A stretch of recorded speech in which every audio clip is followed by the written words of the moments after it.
इस सेशन में आप लोगों का स्वागत है। हम लोगों ने पैलियोलिथिक सेशंस, कल्चर वाले सेशंस अपने चल रहे हैं और इनके अंदर जो लोअर पैलियोलिथिक कल्चर है इसको पूरा आपने पढ़ लिया है। अब समझ लीजिए आपकी विधिवत तरीके से हमने शुरुआत कर दिया बिल्कुल सिस्टमेटिक ढंग से। और पैलियोलिथिक के अंदर चूंकि हम लोगों ने 3 प्रकार के कालखंड देखे थे, स्टोन टूल्स और हैबिटेशंस, आदिम प्रिमिटिव मैन की जो गतिविधियां थी उनके आधार पर टाइप्स ऑफ स्टोन टूल्स और उनकी निर्माण विधियों और उनके निर्माण में काम में लिए गए प्रयुक्त जो रॉ मटेरियल थे उनके आधार पर, इसके अलावा जलवायु में जो भी परिवर्तन हो रहे हैं इनके आधार पर आप लोगों ने प्रागैतिहास का क्लासिफिकेशन किया है, काल निर्धारण किया है। आज पुरापाषाण काल का या पैलियोलिथिक का दूसरा जो चरण है, मिडिल पैलियोलिथिक एज, उसको हम उजागर करने जा रहे हैं। आइएगा बिना वक्त गंवाए सीधा अपन अपनी बात पर आगे चलते हैं। तो आज आपको पढ़ना है मध्य पुरापाषाण काल। अब मध्य पुरापाषाण काल को जो इंग्लिश में जब हम देखेंगे इंपॉर्टेंट है, इसके बिना तो काम चलेगा ही नहीं। मिडिल पैलियोलिथिक,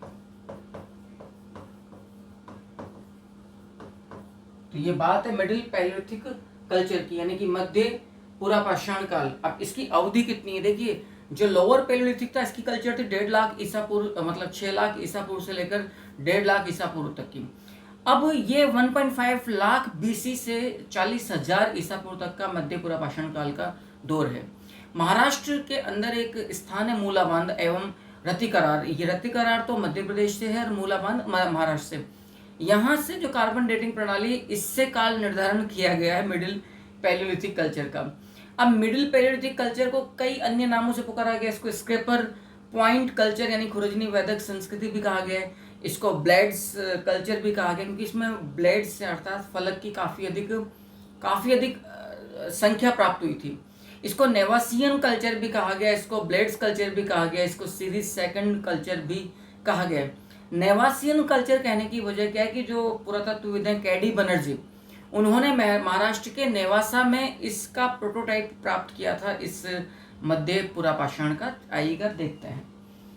मध्य पुरापाषाण काल की यदि हम सबसे पहली बात तो निकालें इसकी अवधि, तो उम्मीद करूंगा कि आप सब लोग अपना नोटबुक और पेन साथ में लेकर बैठे, साथ साथ लिखते रहें। ये जो है 1.5 लाख ईसा पूर्व से लेकर 40,000 ईसा पूर्व तक की अवधि इस मध्य पुरापाषाण काल की, अर्थात मिडिल पैलियोलिथिक की। ठीक है। और सबसे इंपॉर्टेंट बात यह है, कि जी मूलाबांध कहां पर है? महाराष्ट्र। मूलाबांध एवं रतिकार। ठीक, रतिकार हमें नजर आ रहा है कहां से? मध्य प्रदेश एमपी से।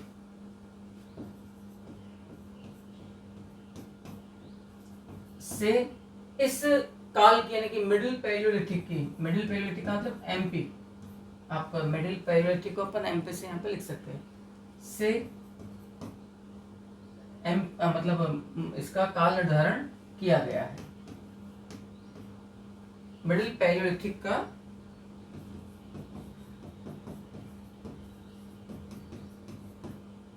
काल निर्धारण किया जा रहा है। ये अपने आप में ही बड़ा ही महत्वपूर्ण तथ्य है।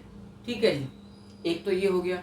दूसरा जो महत्वपूर्ण तथ्य निकलता है कि इस संपूर्ण संस्कृति में जो प्रधान उपकरण है तो वो स्क्रेपर पॉइंट्स हैं और एक ब्लेड्स हैं। तो इसका जो नामकरण है कैडी बनर्जी ने, तो इसका नामकरण किया है नेवासियन कल्चर।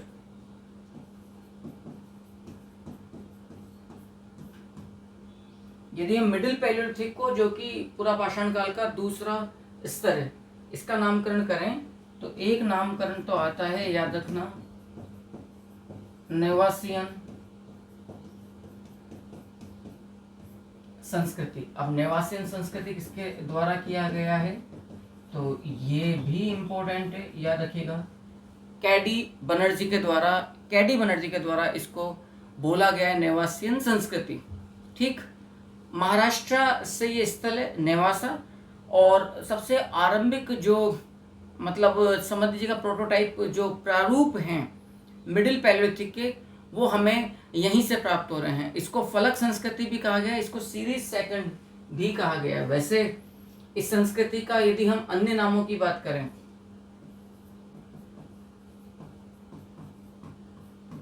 तो इस संस्कृति को याद रखना, स्क्रैपर पॉइंट्स कल्चर यानी कि खुरचनी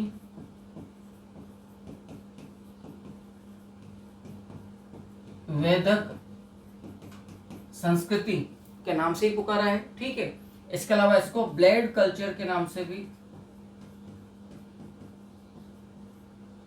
इसको ब्लेड स्क्रैपर पॉइंट्स कल्चर आप कह सकते हैं, इसको आप ब्लेड कल्चर भी कह सकते हैं। डी टेरा पीटरसन, कैडी बनर्जी ने तो इसको नेवासिन कल्चर कहा, ठीक है। डी टेरा और पीटरसन याद करिए 1935 ईस्वी में डी टेरा पीटरसन ने पोतवार पठार, जो कश्मीर वाला एरिया है, स्पेशली आज का पाकिस्तान का पीओके वाला मामला, तो पोतवार पठार में शिवालिक पहाड़ियां, जो शिवालिक पहाड़ियां हैं, वहां से जो स्थल खोजे, इनको एक नया नाम दिया इन्होंने, प्रोटो नियोलिथिक, यानी कि आद्य नवपाषाण काल। इसका मतलब ये निकल रहा है कि डी टेरा एवं पीटरसन ने अपर पैलियोलिथिक और मेसोलिथिक को लगभग गायब करते हुए ये कहा कि असल में इस इलाके में मिडिल पैलियोलिथिक के बाद जो सीधा जिस काल का आगमन होता दिख रहा है वो नवपाषाण काल है, नियोलिथिक, यानी कि न अपर पैलियोलिथिक है न मेसोलिथिक है। तो इसको एक अन्य नाम से जो पुकारा गया है वो नाम दिया गया है प्रो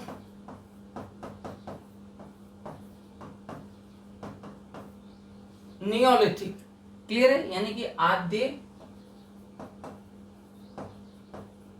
नवपाषाण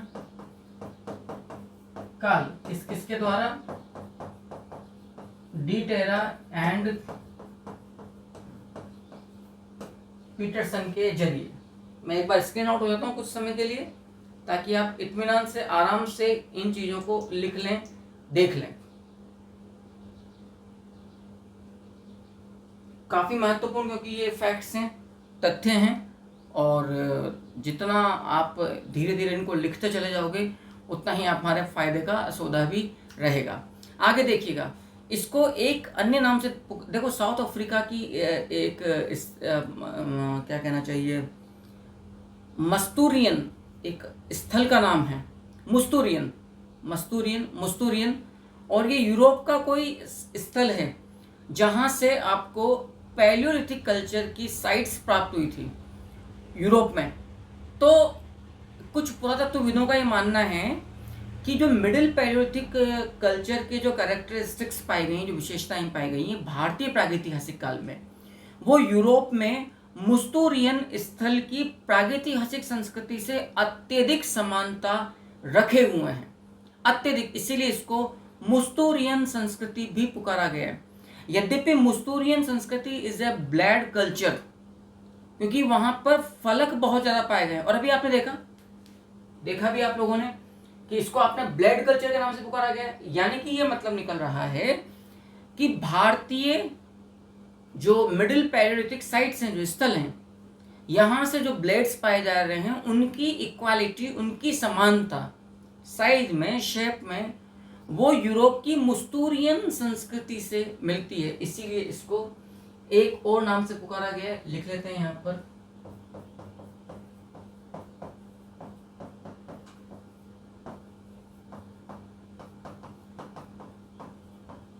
मुस्तूरियन संस्कृति। यदि प्रश्न आ जाए कि मिडिल पैलियोलिथिक की तुलना मुस्तूरियन संस्कृति के साथ क्यों की गई है, तो आप कहेंगे ड्यू टू जो ब्लेड्स या फलक भारतीय प्रागैतिहास में मिडिल पैलियोलिथिक साइट से पाए गए हैं, उनकी तुलना यूरोप की मुस्तूरियन संस्कृति से हमें देखने को मिलती है, इसीलिए इसको ये कहा गया है। अब दूसरी बात जो आती है वो ये आती है कि साहब यहाँ पर होमोनिड कौन सा पाया गया है मिडिल पैलियोलिथिक में। तो आप लोगों ने देखा था कि डी टेरा पीटरसन ने जिस होमोनिड की खोज की थी पोतवार पठार से वो था शिवापिथेकस या रामापिथेकस। फिर उसी से आगे जाकर इसी लोअर पेलियोलिथिक के अंदर हमें जो नज़र आता है वो है ऑस्ट्रेलोपिथेकस।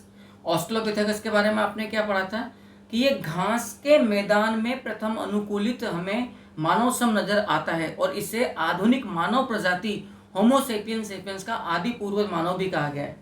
इस ऑस्ट्रेलोपिथेकस के पश्चात जो मानव सम जो होमोनिड हमें मिडिल पैलियोलिथिक काल में नजर आ रहा है वो है पिथेकैंथ्रोपस, जो होमो इरेक्टस भी कहलाता है। तो अगला आप लीजिएगा बिंदु मानव सम।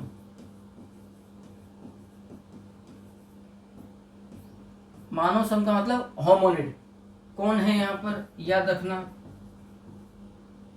पिथेकैंथ्रोपस।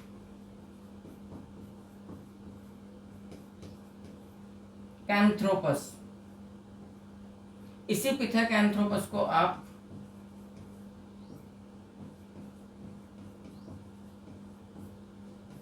होमो इरेक्टस, क्योंकि ये अर्ध उत्तान, थोड़ा मतलब दोनों हाथ दोनों पैर झुकाकर टिकाकर जमीन पर चलने की बजाय इसने हाथों को फ्री किया लेकिन झुककर चला।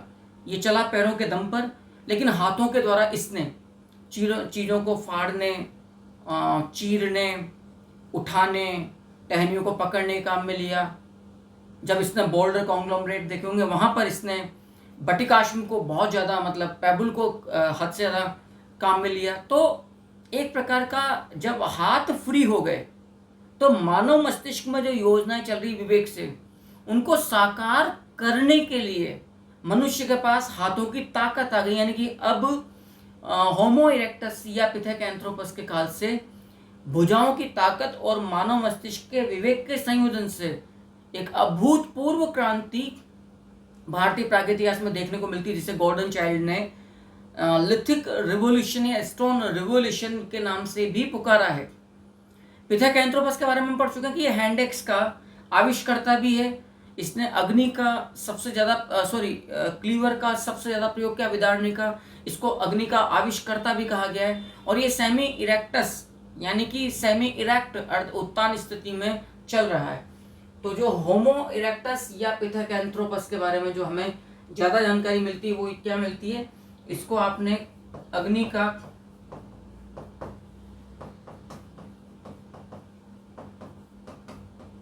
आविष्कर्ता कहा है,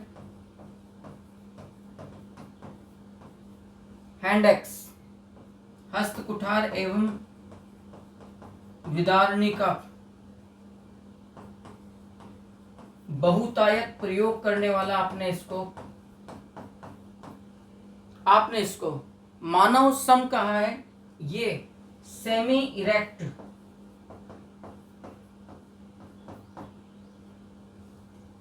जो खड़ी पोजीशन होती है, तो अब ये सेमी इरेक्ट का मतलब हो कि बिल्कुल सीधा ना चलकर, जैसे हम जो आधुनिक मानव है ये थोड़ा झुककर चल रहा है, क्योंकि अभी जो इनका जो बोन मैरो या जो स्केलेटन जिसको आप मेरुदंड कहते हैं, ठीक है, स्पाइनल कोड जो कहते हैं, वो बिल्कुल इरेक्ट पोजीशन में नहीं है।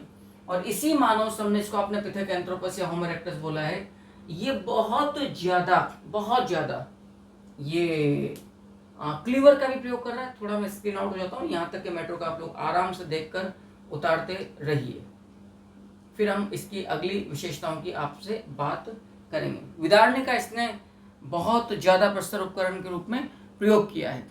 ठीक है साहब, तो आई थिंक कि यहाँ तक की सारी बातें आप लोगों ने ठीक से समझ ली है। देख लीजिए अच्छे से। और इस काल में भी मनुष्य की जो प्रमुख गतिविधि है मिडिल पैलियोलिथिक में, जैसा आपने उसमें देखा था लोअर पैलियोलिथिक में, शिकार करना और आखेट का संग्रहण करना। इस बात को याद रखिएगा, शिकार करना एवं आखेट का संग्रहण करना। अच्छा, एक और बड़ी बात है कि आंध्र प्रदेश से हमें एक स्थल की जानकारी मिलती है। आंध्र प्रदेश में जो मिडिल पैलियोलिथिक का एक तरह से आविष्कर्ता स्थल भी माना गया है, और इसको कहा गया है, याद रखिएगा, हनुमंतु निपाडु असल में आंध्र प्रदेश का एक स्थल है जहाँ से शिकार संग्राहक, क्योंकि जो मानव सम है इस काल में वो एक तो आखेट कर रहा है, ठीक है ना, एक तो वो आखेट कर रहा है, शिकार कर रहा है, और फिर उसका संग्रह भी कर रहा है। तो हनुमंत निपाडु नामक आंध्र प्रदेश का जो एक स्थल है, वहां से आपको ये जानकारी प्राप्त होती है कि पिथेकैंथ्रोपस और होमो इरेक्टस, ठीक है साहब, ये पहले मानव सम थे जो मिडिल पैलियोलिथिक में हमें गतिविधियों को नेतृत्व प्रदान करते नजर आ रहे हैं। और जो हनुमंथु निपाडु जो स्थल है आंध्र प्रदेश का, यहाँ से लगभग 2,47,000 साल पुरानी पत्थर की कुछ उपकरण जैसी आकृतियां भी हमें प्राप्त होती नजर आती है। तो अब कुछ इतिहासकार तो या पुरातत्वविद तो उल्टी बात करते हैं। वो कहते हैं कि लगभग 2.5 लाख वर्ष पूर्व दक्षिणी अफ्रीका से जो होमोनिड थे वो हनुमंथु निपाडु नामक आंध्र प्रदेश के स्थल पर आए थे, और फिर उन्हीं के आगमन से हनुमंथु निपाडु से आपको पिथेकैंथ्रोपस और होमो इरेक्टस का उदय होता नजर आता है। फिर यहीं से ये फिर आगे जाकर निएंडरथल और होमो सेपियन सेपियन, तो एक बड़ा विशिष्ट स्थल के रूप में हमें, चलिए मैं आगे थोड़ा बढ़ जाता हूं, नजर आता है, लिख देते हैं अपन हनुमंथु निपाडु, ये एक स्थल है और कहाँ से है ये याद रखना, आंध्र प्रदेश से। तो यहाँ का एक बड़ा ही महत्वपूर्ण विषय मिडिल पैलियोलिथिक है।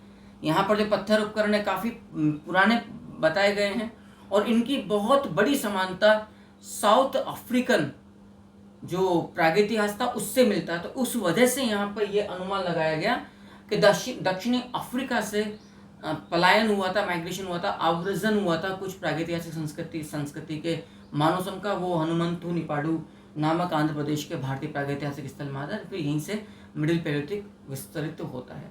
यदि मैं मानव गतिविधियों की बात करूं इस काल में,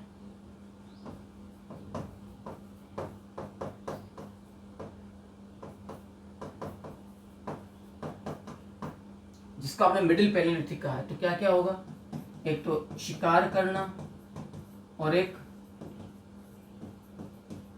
खाद्य संग्रहण करना। खाद्य संग्रहण का मतलब क्या है कि जब आप समूह में बड़े पशुओं का शिकार करोगे तो एक लंबे समय तक सप्ताह भर के लिए आप भोजन या शिकार की गतिविधि से, जो जोखिम भरी गतिविधियां थी असल में, क्योंकि इस समय तक आपके स्टोन टूल्स में कोई तीर वगैरह तो आ नहीं रहा, तो उस रूप में आप उससे उस जोखिम से बच सकते हो। तो प्रमुख जो मानव गतिविधियों के रूप में हमें देखने को मिल रही है, ठीक है, उनको अब आप यहाँ पर देख सकते हैं, शिकार और खाद्य संग्रहण। हाँ, यदि मैं प्रमुख आविष्कार के रूप में बात करूं तो पक्की बात है कि यहाँ पर स्टोन टूल्स का निर्माण हो रहा है। भित्ति चित्रकारी as it is lower palaeolithic से चलती आएगी। उपकरण निर्माण तकनीक, देखो उपकरण किस प्रकार के हैं, वो तो एशुलियन चले आ रहे हैं। लवालवाई एक तकनीक है। लवालवाई तकनीक में क्या होता है, इसको फ्लूट निर्माण तकनीकी भी कहा जाता है।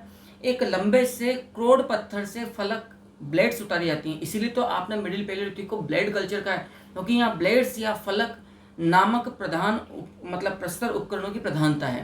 क्लियर है।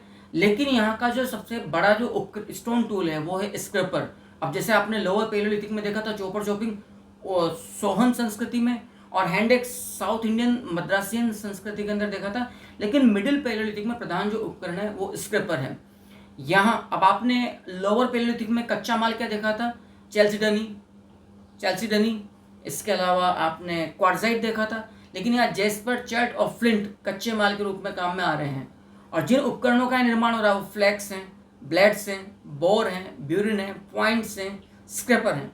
और लवालवाई तकनीक को यहाँ पे काम में लिया जा रहा है। लवालवाई तकनीक में एक लंबे से जो क्रोड पत्थर होता है, इसके ऊपर बटिकाश्म की बार बार चोट कर करके, पेबुल की बार बार चोट कर करके एक सिरा तैयार कर लिया जाता है। अब ये सिरा ऐसा तैयार होता है जहां पर हल्की सी चोट करते एक फलक उतरता है, यानी कि एक आपने नॉर्म या मापदंड स्थापित कर लिया कि इस सिरे पर हम एक विशेष चोट मारने से यहाँ से फ्लेक्स उतरते जाएंगे, यानी कि कम श्रम में अधिक उन्नत आपको रिजल्ट्स प्राप्त हो रहे हैं, वो है लवालवाई तकनीक। आइएगा देखते हैं। तो यहाँ उपकरण निर्माण के लिए raw material,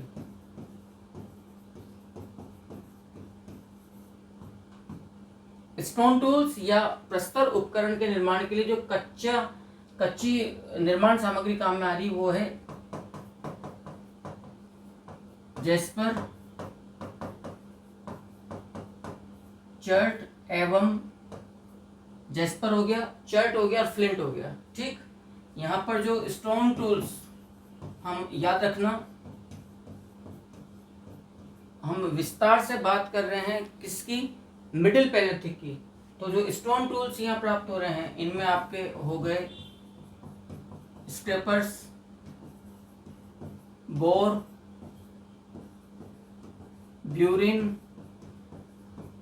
points, blades and flakes, याद रखिएगा।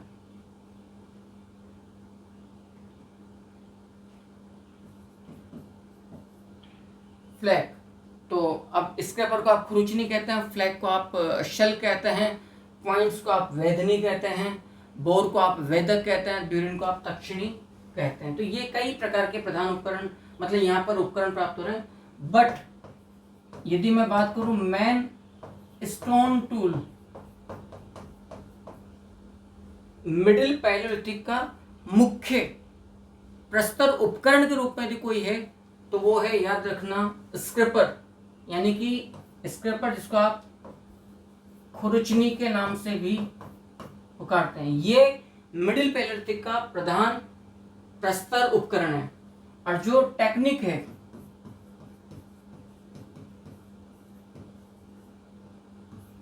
जो तकनीकी इन प्रस्तर उपकरणों के निर्माण के लिए काम में ली जा रही है, देख लीजिएगा, वो है लवालवाई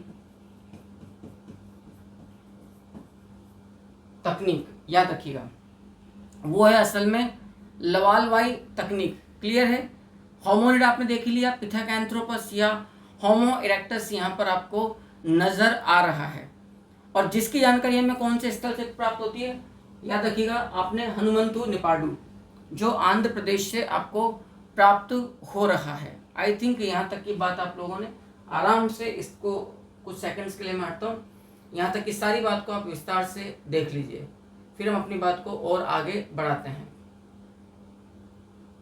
यदि हम बात करें जी उपकरण का प्रकार क्या रहेगा, तो वो तो देखिए सेम चलता रहेगा। उपकरण प्रकार की यदि हम बात करें तो नवपाषाण काल तक वो एक ही रहेगा, वो है असल में एशुलियन टाइप, जिसको आप हिंदी में लिख सकते हैं एशुली, एशुलियन टाइप स्टोन टूल्स या एशुली प्रकार के प्रस्तर उपकरण यहाँ पर आपको प्राप्त होते रहते हैं। अच्छा, एक बहुत बड़ी बात है, यदि मैं दक्षिण भारत की बात करूं तो देखो, इसका जो अभी आपने देखा, जो प्रधान उपकरण है, जो मेन स्टोन टूल है वो स्क्रैपर है। लेकिन यदि आप दक्षिणी भारतीय मिडिल पैलियोलिथिक काल के उपकरणों की बात करें तो वहां का जो प्रधान उपकरण है वो ब्लेड है। जैसा आपने लोअर पैलियोलिथिक में देखा था ना, सोहन संस्कृति में तो चॉपर चॉपिंग, गंडासा खंडक, और मद्रास के अंदर हैंड एक्स, उसी प्रकार से उत्तर भारत में मिडिल पैलियोलिथिक में स्क्रैपर है। लेकिन दक्षिण भारतीय, नोट लगा लीजिए यहां पर,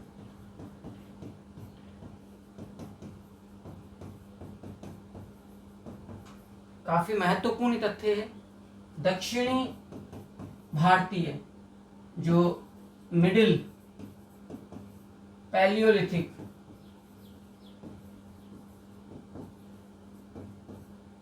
साइट से हैं, दक्षिण भारतीय जो मध्य पुरापाषाण जो काल है का प्रधान उपकरण फलक या ब्लेड्स हैं, याद रखना, फलक या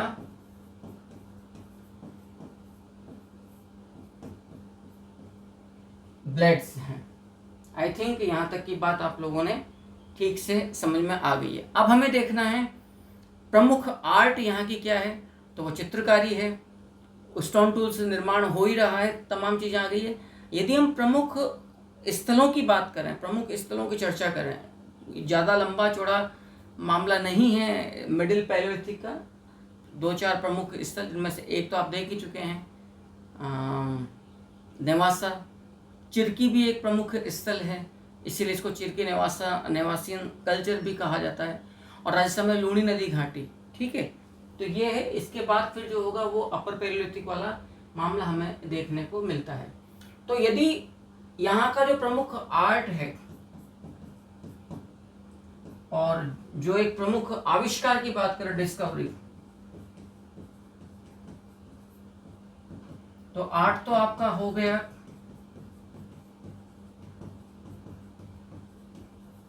रॉक पेंटिंग, जिसका आगाज भीमबेटका आदमगढ़ से आपने देखा ही है।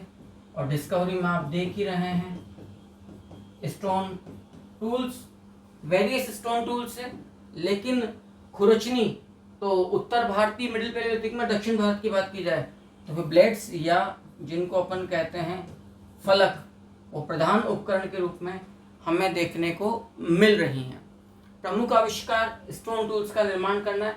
अब यदि हम इनके प्रमुख पुरातात्विक स्थलों की बात करें मिडिल पैलियोलिथिक की, तो अभी आपने देखा था कि कैडी बनर्जी ने महाराष्ट्र के नेवासा से इस स्थल को खोजा। अब जैसे आंध्र प्रदेश में हनुमंतु निपाडु एक स्थल से आपको पिथेकैंथ्रोपस नामक मानव सम की गतिविधियां दृष्टिगोचर होती नजर आती है, ठीक है। तो पहला जो स्थल है वो है नेवासा,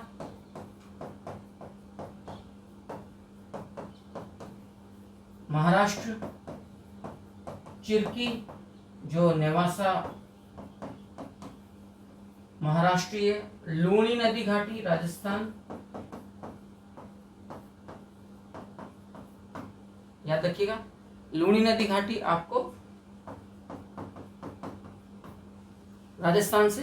तो यहां से आपको विभिन्न प्रकार के स्टोन टूल्स भी देखने को मिल रहे हैं। असल में नेवासा के अंदर जो खोज हुई है वो 1960 में हुई है और यहाँ पर स्क्रेपर और ब्लेड्स बहुत ज़्यादा मिले हैं। उन्हीं के आधार पर जो यहाँ पर मिडिल पैलियोलिथिक से रिलेटेड जो स्टोन टूल्स मिले, इसी के आधार पर मध्य पुरापाषाण काल की पहचान नेवासा से हुई। और इसीलिए कैडी बनर्जी ने मिडिल पैलियोलिथिक को नेवासाई चरण भी बोला है। तो एक तरह से प्रोटोटाइप साइट हो गई नेवासा, यानी कि महाराष्ट्र का नेवासा स्थल। और इसी प्रकार से ये बात भी याद रखना, क्योंकि कैडी बनर्जी नेवासा में, देख लीजिए इंपॉर्टेंट है।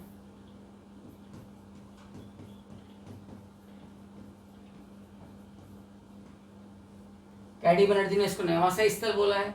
लूणी नदी घाटी, क्योंकि लूणी नदी घाटी राजस्थान के अंदर पाया गया है और बीएन मिश्र ने यहाँ का अन्वेषण किया था। और इसको लूणी इंडस्ट्री बोला है क्योंकि यहाँ पर इतना कच्चा माल प्राप्त हुआ है, चर्ड, जैस्पर, फ्लिंट का, जो ब्लेड्स, स्क्रेपर आदि के निर्माण के लिए काम में आता था। तो इसका लूणी नदी घाटी एक तरह से प्रागैतिहासिक कार्यशाला के रूप में भी कार्य कर रही है। और वीएन मिश्र